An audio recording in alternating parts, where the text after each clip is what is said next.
Thank you, Chair. This is Deb Bhattacharya from Center for Policy Dialogue, Bangladesh. Since I take the floor for the first time, I would like to thank TTI Initiative for this great event, and also all the organizers and the fantastic presentation in the introductory session, as well as the three panelists over here under your very able chairpersonship. I just have one particular point which I would like to put on the table so that it gets a bit more attention. The point is that as the think tanks emerge and they mature, they are supposed to have more success, and essentially the success would mean change in whatever way we say. So this is one line of causality, that the think tank's emergence is considered to be a positive input to the changes in the society and economy and governance. But is there a reverse causality as well, that think tank's emergence and its activity itself is a function of improved inclusive development process and better governance? So the whole discussion in the morning had been how the think tanks would strengthen itself and strengthen and consolidate its success. But I haven't heard very strongly the other line of causality, that the think tanks itself is an outcome of a development process, a global stream of events, and not to say regional, essentially, inputs. The point is more important here in the sense that many of my colleagues on the panel highlighted or they underscored the importance of nationally embedded results.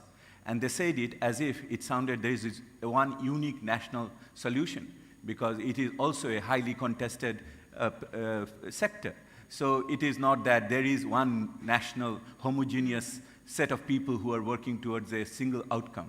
So if it is a policy contestation, and it is an area of political contestation, how do you look at this causality which runs possibly both ways? The point is, which one is stronger at this moment? Thank you. A really important point. I'm going to take another comment and then come back. I'll tell you who I've got on my list. Like knowing nobody's name. Okay, so a hand had been up before in the middle, and then this hand over here, I'm only dealing with the two of you now. Okay, so we'll go to those two, back to the panel. Thank you, Chair. This is Ajay Dikshit. I'm from ISET Nepal. Glad to be here. I'd like the panel to kind of reflect on the notion of policy utopia, Maureen, that you mentioned. We all tend to think that there is this mythical sort of policymaker who is waiting for the research that we produce and then provide them to read and then to translate it. It doesn't work that way. It's much more complex. In fact, in our part of the world, policymakers don't read. So it's not that utopia. And then talking about evidence, evidence is governed by the context within which it is generated. So it's contested, it's challenged, and it is value-based. So clearly, the point the previous speaker mentioned, I think it comes into play. So somewhere we need to be thinking out of the box, if you will, to be thinking about policy engagement in a very different light. The conventional way of policy influence and process and mainstreaming, I think, has to be turned in its head. Perhaps we need to recognize the political and then begin to think differently. Perhaps this forum allows us that opportunity to begin to think in that line. Thank you. Thank you. And right over here, and then that's this round, and then I'm going to look over here after that. Okay. Yes. Hello. Very good morning to all of you. My name is Mukul Kumar. I come from an academic institution based in India. It's called Institute of Rural Management, Anand. Basically, being an academic, I have also a little, sometimes difficulty in coming to terms with the idea of think tank. Obviously, academic organizations also are some way think tanks, because kind of research they do, they have their own policy implications. Many of them are difficult to carry out in a particular political economic environment. But that is the responsibility of somebody else to carry it out, so you don't bother yourself beyond a point and leave it for others to actually handle it. That absolves you of some great responsibility of making change in the society directly. But if you are an academic institution and a think tank together, then you are really affected by some thorny issues which confront us also in India. Just 2-3 issues I would like to throw up for general consideration in sessions beyond these. By just giving us a name to all of us, all of these institutions who are participating as think tanks, we all do not necessarily become uniform in nature. We could be very different. Not by uniform, I don't mean that in terms of structure, but in terms of ideas, in terms of our institutional location, our understanding of the local. What is local for me could not be local for you.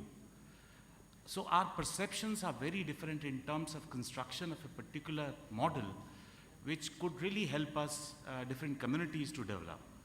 So if you look at the context in India now, the kind of rural transformation issue which Mr. Samuel raised are very pertinent to Indian context, because in the current context of changes happening in urbanization and industrialization and the structural adjustment reforms that are, especially financial reforms that had happened and economic reforms that happened 20 years back, after that the rights of the communities, though are technically or legally being made available to people, those are actually not exercised at the community level. The community right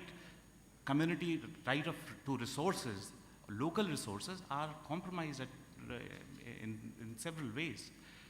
If you actually construct a local, which actually starts from construction of local without any reference to larger global ideas, which obviously in the current stream is the neoliberal thought, you have a very different face of the local. You really give a lot of responsibility to local community. So we have Panchayati Raj, but the right of the community or the village or right of forest dwellers to actually not part with their land or part with their resources for general development in name of the national development or in name of the overall development would not be compromised. This is one issue that I would like to raise. So let's understand us as diverse group, as diverse kinds of organizations we come from, and also discuss a little bit on our own institutional location to bring about kind of change that we want to. The second issue that I want to bring is more often we understand when we do talk of think tanks, we actually, and talk of research, evidence for us more comes from some kind of a review of literature, or review of data, or reinterpretation of existing data sets, and less so from actually coming out from field. There is an acute need because a lot of data sets, a lot of reinterpretation of existing literature has a bias towards existing larger models of development.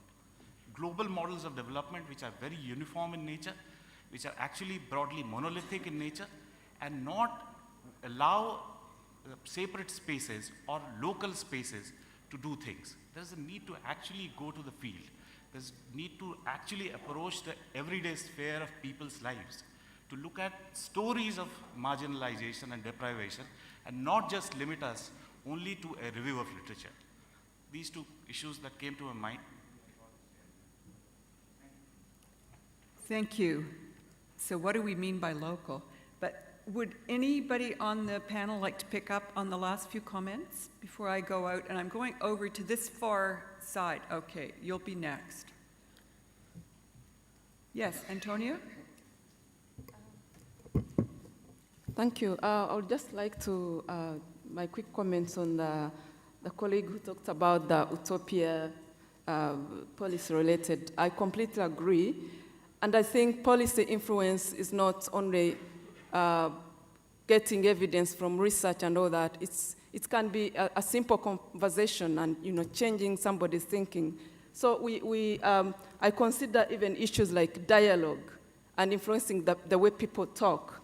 If you have the evidence and you know what you're talking about, you are an expert in certain things, and you engage a group like this, and you start discussions, and you agree or start thinking in different directions, but at least get awareness of something, you are already starting to influence the thinking, the way people work and all that kind. So actually influencing government is or even policymakers, one way is also to engage them, in the way of talking, in the way of the way they do work, and eventually try to influence their thinking and ways of working. But this is important in the policy process as well. So engaging them in things you do and the ideas you have from the beginning until you think the time is ripe for them to have the recommendations or even the dialogue itself. On the issues of being in isolation, I also agree that it doesn't work for a smaller institute or just one head. For instance, there's an initiative we just started with what we call East African Think Tank Network, supported by ACBF, on bringing together all East African think tanks and forming a network and raising issues that face us. And we should be able to actually have a dialogue and consensus on the way we push things even globally.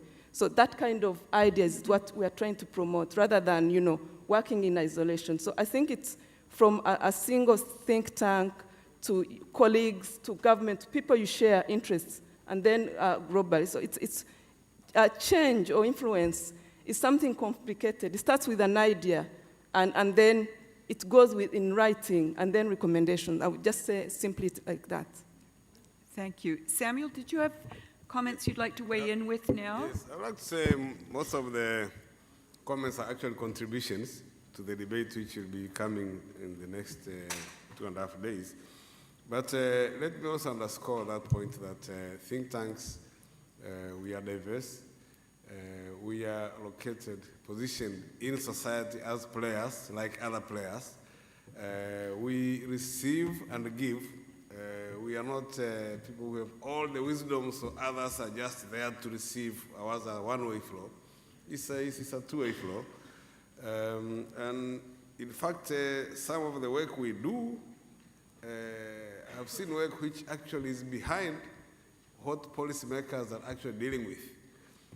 You read a document and you say, "Ooh, I really hope policymakers don't take this because this will be really chaos." So even our own work is not necessarily the perfect work to be taken. We are in a society in which policymaking is a political process. Various interests are represented there. Even within think tanks, we cannot rule out biases. Maybe just a point on the existing data and literature. Even the way you package and interpret the data, the way you interpret the literature is not necessarily uniform.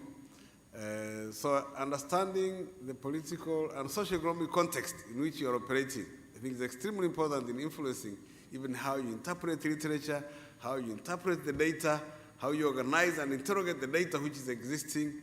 It's very important indeed.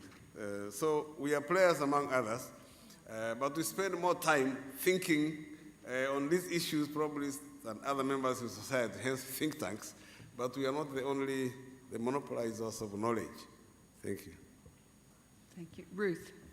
One small comment. I just want to highlight the statement that policymakers in your country do not read. Policymakers in my country do not read. I would guess that policymakers in most countries, because of the pressure of time and the fact that that's not necessarily part of their academic or other formation, it's not the capital that they use, don't read. And so I would just like to have us think about that over the next couple of days and think about how to bridge that disconnect between a community that focuses largely on the written word and a community that doesn't read. I just can't resist coming in on this. I once worked directly for a minister who truly didn't read. And so what we did was this was like in ancient history, so we taped our briefing notes because he had a long drive back to his constituency. And so he was able to, put the tape in his car and he could listen to our words of wisdom as he was driving from Ottawa to southern Ontario. and it worked quite well. I mean, you have to adapt to who you're working with. Now it'd be a podcast, exactly. Exactly. Somebody